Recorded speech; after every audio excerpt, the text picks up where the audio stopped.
Leviticus 26. I am the Lord your God. So don't make or worship any sort of idols or images. Respect the Sabbath and honor the place where I am worshipped, because I am the Lord. Faithfully obey my laws, and I will send rain to make your crops grow and your trees produce fruit. Your harvest of grain and grapes will be so abundant that you won't know what to do with it all. You will eat and be satisfied, and you will live in safety. I will bless your country with peace, and you will rest without fear. I will wipe out the dangerous animals and protect you from enemy attacks. You will chase and destroy your enemies, even if there are only 5 of you and 100 of them, or only 100 of you and 10,000 of them. I will treat you with such kindness that your nation will grow strong, and I will also keep my promises to you. Your barns will overflow with grain each year. I will live among you and never again look on you with disgust. I will walk with you. I will be your God, and you will be my people.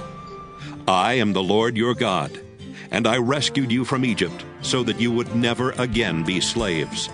I have set you free. Now walk with your heads held high.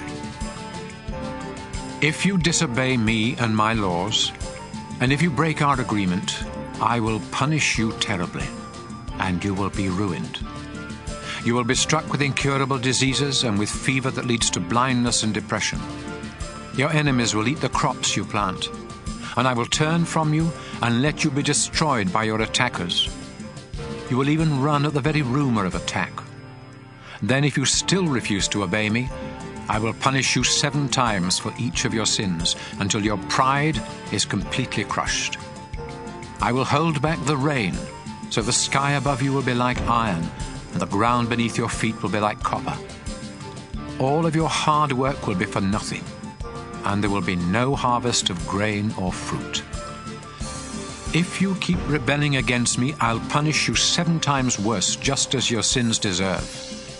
I'll send wild animals to attack you, and they will gobble down your children and livestock. So few of you will be left that your roads will be deserted. If you remain my enemies after this, I'll remain your enemy and punish you even worse. War will break out because you broke our agreement. And if you escape to your walled cities, I'll punish you with horrible diseases, and you will be captured by your enemies. You will have such a shortage of bread that 10 women will be able to bake their bread in the same oven. Each of you will get only a few crumbs, and you will go hungry. Then, if you don't stop rebelling, I'll really get furious and punish you terribly for your sins. In fact, you will be so desperate for food that you will eat your own children. I'll destroy your shrines and tear down your incense altars, leaving your dead bodies piled on top of your idols. And you will be disgusting to me. I'll wipe out your towns and your places of worship, and will no longer be pleased with the smell of your sacrifices. Your land will become so desolate that even your enemies who settle there will be shocked when they see it. After I destroy your towns and ruin your land with war, I'll scatter you among the nations. While you are prisoners in foreign lands, your own land will enjoy years of rest and refreshment, as it should have done each 7th year when you lived there. In the land of your enemies, you will tremble at the rustle of a leaf, as though it were a sword. And you will become so weak that you will stumble and fall over each other, even when no one is chasing you.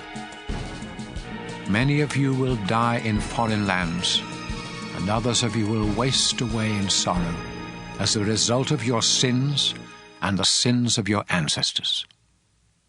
Then, suppose you realize that I turned against you and brought you to the land of your enemies because both you and your ancestors had stubbornly sinned against me.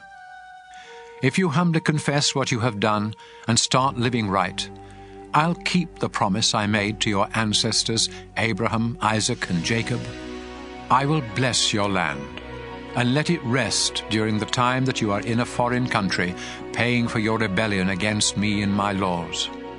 No matter what you have done, I am still the Lord your God, and I will never completely reject you or become absolutely disgusted with you there in the land of your enemies. While nations watched, I rescued your ancestors from Egypt, so that I would be their God. Yes, I am your Lord, and I will never forget our agreement. Moses was on Mount Sinai when the Lord gave him these laws and teachings for the people of Israel.